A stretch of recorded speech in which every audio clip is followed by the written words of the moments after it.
भारत सहित पूरी दुनिया जैसे तैसे कोरोना जैसी भयंकर महामारी से गुजरी है। अभी तक भी इसका साया गया नहीं है।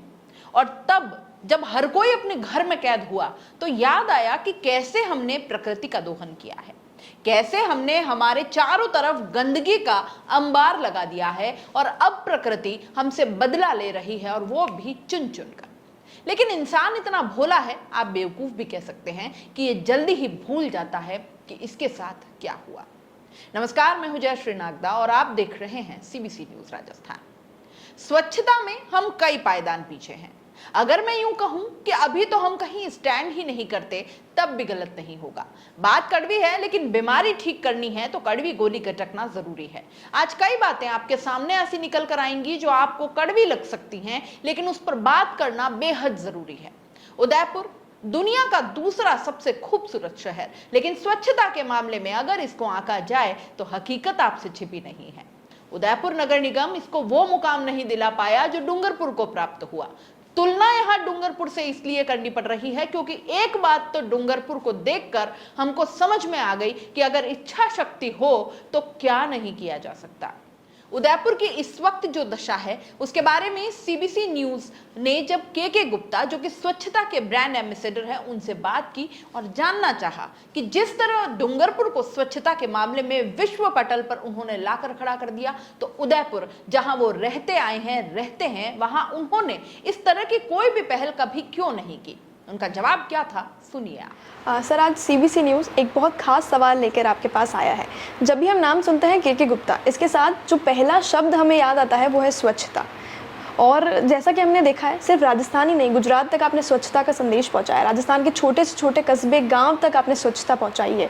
तो सर, जब हम उदयपुर की बात करते हैं तो यहाँ ज़रा कमी क्यों नज़र आ रही है? क्योंकि जब हमने उदयपुर में देखा जाकर, खुद पर्सनली हमने सड़कें देखी, हमने देखा कि जगह जगह लोग कचरा डाल रहे हैं, कहीं नालियों के ढक्कन नहीं है। तो आपके रहते यहाँ पर ये कमी क्यों नज़र आ रही है सर?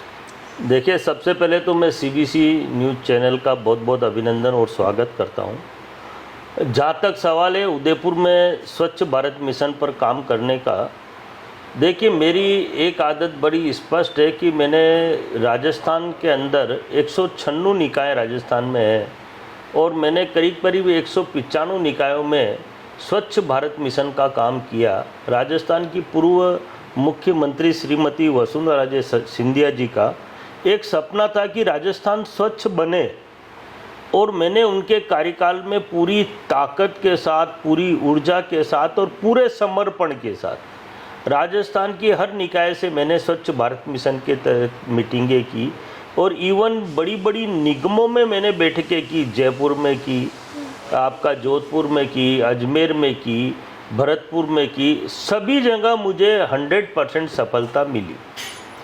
अब एक्चुअल में मैंने उदयपुर में भी पहले भी कई बार ट्राई की, और वर्तमान में भी अगर मैं ये कहूँ कि मैंने प्रयास नहीं किया हो, ऐसा हो नहीं सकता, क्योंकि उदयपुर मेरा रहने का एकमात्र स्थान है जहाँ पर मैं रहता हूँ। और उस शहर के लिए मुझे कई बार बड़ी अच्छा भी नहीं लगता कि जिस शहर में हम रहते हैं वो शहर बिल्कुल स्वच्छ होना चाहिए। बड़ी अजीब बात है, जिनके जिम्मे काम है, यानी उदयपुर के नगर निगम के पार्षद, महापौर और उप महापौर, उन्हें करना नहीं है।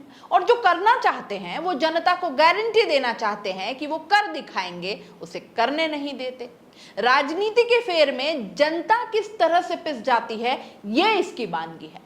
के गुप्ता जब काम करने की मंशा लेकर महापौर के पास जाते हैं तो उन्होंने क्या कहा, ये आपको जरूर सुनना चाहिए। देखिए, स्वच्छता का जहाँ तक सवाल है, ये स्वच्छता आम जन से जुड़ा हुआ विषय है, और मैं ये मानता हूँ कि इसमें आम जन की सहभागिता बहुत आवश्यक है। और सहभागिता कैसे हो, ये छोटे छोटे टिप्स हैं। मैंने पूरे राजस्थान को टिप्स दिए, मैंने गांव और ढाणियों में जाकर टिप्स दिए, और उनके रिजल्ट सकारात्मक आए। मैंने यहाँ भी मेयर साहब के पास, मुझे उन्होंने स्पेशली बुलाया और मैंने कहा कि मैं चाहता हूँ कि उदयपुर स्वच्छता में चमके दमके, क्योंकि हम कहने को स्मार्ट सिटी में रहते हैं। और ये बात शायद 21/12/2021 की है। मुझे उन्होंने बुलाया और मुझे उन्होंने कहा कि कैसे स्वच्छ बना सकते हैं। तो मैंने उनको कहा कि आप मुझे मेरा वाला वार्ड दे दो, और मैं आपको ये वार्ड बिल्कुल कांच की तरह से साफ करके एक मॉडल बनाकर आपको दूंगा। देखिए, मैं कुछ लेने नहीं गया था, मैं देने गया था। जी। तो उन्होंने कहा ये तुम्हारा वाला वार्ड नहीं, मेरा वाला वार्ड अशोक नगर भी ले लो। मैंने कहा चलो आप 2 वार्ड दो, मैं दोनों वार्ड को स्वच्छ मॉडल बनाकर आपको दूंगा, उसके बाद सारे वार्डों को उसकी नकल करके स्वच्छ बना लें। जी। वो एग्री भी हुए, उन्होंने मेरे से एमओयू का लेटर भी लिखवाया। मैंने तुरंत उनको जिस भाषा में उन्होंने लिखवाया मेयर साहब ने, मैंने उस भाषा में उनको लिख के दिया। उन्होंने कहा आधे घंटे बाद ऑर्डर निकाल देता हूँ। मैंने कहा ओके, आपको क्या चाहिएगा? मैंने कहा मुझे कुछ नहीं चाहिए। जो कर्मचारी इन वार्डों में, जो वार्ड नंबर 11 में मैं रहता हूँ और अशोक नगर उनका वार्ड था मेयर साहब का, आप इन दोनों वार्डों में काम करने वाले कर्मचारियों के नाम और मोबाइल नंबर मुझे दे दें, और कचरा उठाने वाली गाड़ी के ड्राइवर के मोबाइल नंबर मुझे दे दें, और मुझे कुछ नहीं चाहिए। मैं आपको एक बार मॉडल बना के दिखाता हूँ, फिर आप सारे वार्डों को इस तरह स्वच्छ बना लें। बड़ा इजी था, कोई मेरे ख्याल से पता नहीं उनको क्या तकलीफ हुई।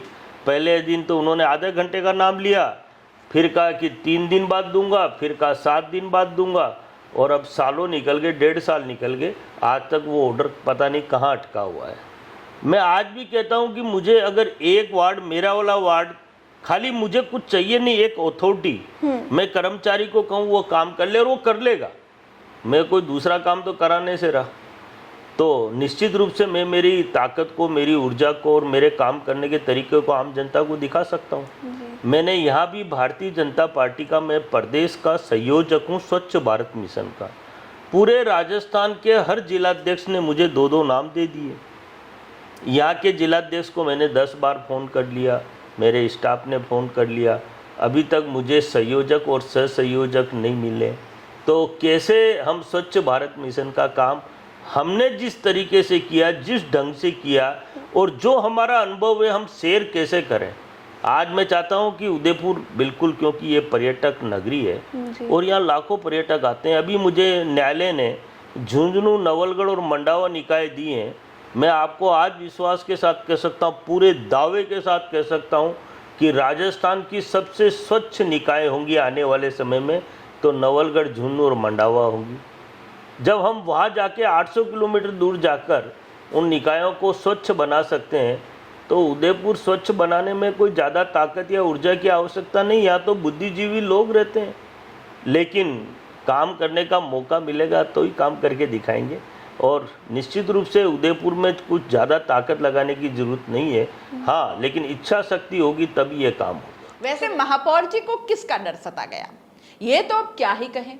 उन्हें लगा कि दे देते हैं, क्या होगा, अच्छा है 2 वार्ड में काम हो जाएगा, देखा जाएगा फिर। लेकिन इतना आसान है नहीं, हलवा तो था नहीं। इसलिए आधे घंटे में जो आदेश निकलने वाले थे, उन्हीं के कहे अनुसार वो 3 दिन, फिर हफ्ते और फिर 1.5 साल बाद भी आज तक नहीं निकल पाए। अब ये आदेश किस फाइल और किस टेबल पर अटके, ये कहना जरा मुश्किल है। आप सोचिए, के गुप्ता भाजपा के ही कार्यकर्ता रहे हैं। उदयपुर में नगर निगम का बोर्ड भी भाजपा का ही है। बावजूद इसके के गुप्ता को यहाँ किसी भी भाजपा नेता या कार्यकर्ता ने स्वच्छता का मिशन पूरा करने में सपोर्ट तक नहीं किया। कारण केवल राजनीति है, ये आप भी जानते हैं और हम भी, और शायद के गुप्ता स्वयं भी, जो व्यक्ति डंके की चोट पर खुला चैलेंज देता है कि मुझे सौंपिए तो सही। आखिर ऐसी क्या मजबूरी है कि उस चैलेंज को स्वीकार भी करने की हालत में हम नहीं हैं। या तो काम करके दिखा दें और उदयपुर को इतना स्वच्छ और सुंदर बना दीजिए कि फिर छाती ठोक के कहें कि आप क्या स्वच्छ बनाओगे के गुप्ता जी, ये देखो, इसको कहते हैं स्वच्छता का मॉडल। है हिम्मत? है? शायद नहीं। तो जनता क्या करे फिर? इस कचरे के ढेर में जो स्कूलों के बाहर लगा पड़ा है, जो गलियों के बाहर लगा पड़ा है, जो लोगों के घर के बाहर लगा पड़ा है, यहां तक कि कहीं कहीं मंदिरों के आसपास कचरे का ढेर अटा पड़ा है, पर्यटकों की जगह पर अटका पड़ा है, वहां खुद बच्चों के चक्का जाम करना पड़ जाता है कि हटाओ इस गंदगी को। या पर्यटन स्थलों पर फैला कचरा बर्दाश्त करें या फिर टूटी सड़कों और गड्ढों में मरे। जनता को उसका हक आखिर क्यों न मिले? जब मैं नगर परिषद डूंगरपुर का सभापति था 2015 में, मैं 2 सितंबर को बना था, मैंने एक सपना देखा था कि मैं मेरे शहर को स्वच्छ बनाऊंगा।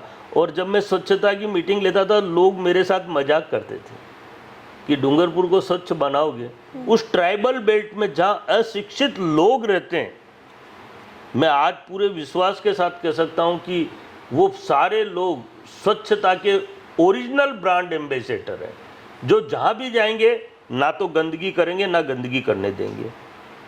और डूंगरपुर ने स्वच्छता में इतने खिताब जीते, तो वो सबके लिए आश्चर्यजनक बात है। हमने सबसे पहले राजस्थान की ओजस्वी मुख्यमंत्री वसुंधरा राजे सिंधिया जी से नगर को खुले से शौच मुक्त बनाकर 5 करोड़ का इनाम जीता।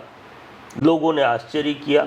फिर हमारी ये क्रम चलता रहा। स्वच्छ भारत मिशन में हमने 2019, 20, 21 दिल्ली में हर बार हमने एक बार राष्ट्रपति जी से 2 बार दिल्ली सरकार दिल्ली में जाकर हमने स्वच्छता का खिताब जीता। इसके बाद मैंने ग्रामीण स्तर पर माननीय अमित शाह जी के 5 गांव जिसमें स्वच्छता पे काम किया, तो 3 गांव देश के अंदर पूरे आदर्श गांवों में अमित शाह जी के 3 गांव नंबर 1, नंबर 3 और नंबर 5 आए। और माननीय अमित शाह जी ने मेरी तारीफ भरी मीटिंग के अंदर की कि तुम्हारा कार्य बहुत श्रेष्ठ है। तो काम में हुनर है और हम इच्छा शक्ति लगा के पूरी ताकत लगाकर काम करते हैं, इसलिए हमें विजय भी मिलती है। और स्वच्छता से हमारा प्रेम भी है और हर व्यक्ति का प्रेम है, हर व्यक्ति सहयोग करता है। गांव ढाणी में तो मैं देखता हूँ लोग उमड़ जाते थे और मुझे ये कहते हुए बड़ा हर्ष भी है और अपने काम पर बड़ा गर्व भी है कि हम जहाँ गए वहाँ सफलता ने हमारे कदम चूमे। ये हमने सार्थक करके आम जन को दिखाया है। जैसा कि आपने बताया कि लोग आश्चर्य करते थे कि ये बेल्ट भी इतना साफ हो सकता है क्या, उसी आश्चर्य से सर ये सवाल है कि आपके रहते भी उदयपुर अब तक उस मुकाम तक क्यों नहीं पहुंच पाया? देखिए, मैं इसके बारे में ज़्यादा नहीं बोलूँगा क्योंकि ये थोड़ा पॉलिटिक्स से जुड़ा हुआ सब्जेक्ट है। बाकी मैं जयपुर में भी जब मैंने मीटिंग ली थी तो सारे अधिकारी बैठे हुए थे। मैंने अधिकारियों को एक ही बात कही कि अगर तुम्हारी इच्छा शक्ति मजबूत है तो दुनिया की कोई ताकत जयपुर जैसे शहर को गंदा नहीं कर सकती। मॉनिटरिंग और हमारा जो विल पावर है वो तगड़ा होना चाहिए। ये स्वच्छता में फाफू करने से स्वच्छता नहीं होती। मुझे सरकार ने गुलाब बाग के लिए लगाया, नहीं करने दिया। मैं गया और गुलाब बाग में हल्ला मच गया। कुछ नेताओं ने बहुत हल्ला मचाया तो मैंने कहा कोई बात नहीं। मेरे जाने से मैं ये कहता हूँ कि मैं अगर कोई काम में एक्सपर्ट है, सरकार उसको एक्सपर्ट के रूप में अगर लगाती है तो उसकी सेवाएं लेनी चाहिए, चाहे कोई भी व्यक्ति हो। बिल्कुल। आप लोग जो देखिए, जरूरी नहीं है कि बड़ा आदमी एक्सपर्ट हो। मैं तो बहुत बड़ा अनुभवी हूँ स्वच्छता में, पर्यावरण में, जल में, बेटी बचाओ बेटी पढ़ाओ में, महिला सशक्तिकरण में, हर सब्जेक्ट में हमने धरातल पर काम किया। बच्चों की शिक्षा में हमने किस क्षेत्र में, हरियाली में हमारे से ज़्यादा कोई जानता ही नहीं होगा किस तरह से शहर को हरा भरा बनाया जा सकता है। और अभी माननीय न्यायालय ने मेरे पर विश्वास किया है।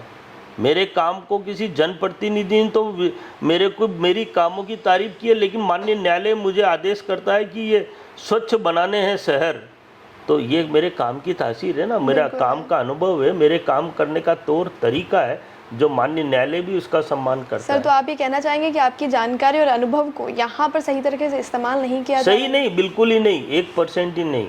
सही तरीके से जिस दिन इस्तेमाल करेंगे तो उदयपुर की काया पलट जाएगी, ये मैं गारंटी से कह सकता हूँ। और मैं यहाँ बैठ के भी समझा सकता हूँ, लेकिन समझने वाला चाहिए। आप अगर पार्षद हैं तो, और पार्षद के हैसियत से अगर आप मेरे पास आते हैं, मैं आपको गुरु मंत्र दे सकता हूँ। इस चीज़ का मंत्र है। बाबा रामदेव के पास क्या था? सांस लेना और सांस छोड़ना, लेकिन उसके साथ एक कला थी जी। वो लोगों को सिखाई और आज बाबा रामदेव पूरे देश और दुनिया में जाने जाते हैं। इसी तरह से स्वच्छता के मामले में अगर राजस्थान ही नहीं, अगर देश में भी कहीं नाम आएगा तो सबसे पहले नाम मेरा आएगा। वो इसलिए आएगा कि मैंने काम किया है। ये सब देखा सुना आपने, फैसला अब जनता करे। स्क्रीन पर आपको फोटो वीडियो जो उदयपुर की जनता और पर्यटकों को मुंह चिढ़ाती गंदगी के हैं, हम वो भी दिखा रहे हैं। अब आप सोचिए कि क्या वाकई हम इस गंदगी में जीने को अपनी नियति मान लें, या एक मौका देकर कम से कम ये देख लें कि स्वच्छता आखिर कैसी होती है। उदयपुर इतना स्वच्छ हो भी सकता है या नहीं? कहीं उनकी बातें भी हवा तो नहीं है? करने देंगे तो सच सामने आएगा। हो सकता है यहाँ के गुप्ता भी ना कर पाए, लेकिन एक मौका तो मिले। सवाल सीधा जनता जनार्दन से कि क्या के गुप्ता को स्वच्छता के ब्रांड एम्बेसडर होने के नाते उन्हें यहां भी एक मौका मिलना चाहिए अपने आप को प्रूव करने का, जिसकी अमित शाह सहित तमाम केंद्रीय मंत्री, प्रधानमंत्री तक तारीफ करें, विदेशों में जिसकी स्वच्छता की डंके बज जाएं, उसे महापौर और उप महापौर मौका नहीं दे पा रहे। सोचिए, राजनीति से ऊपर उठकर सोचिए।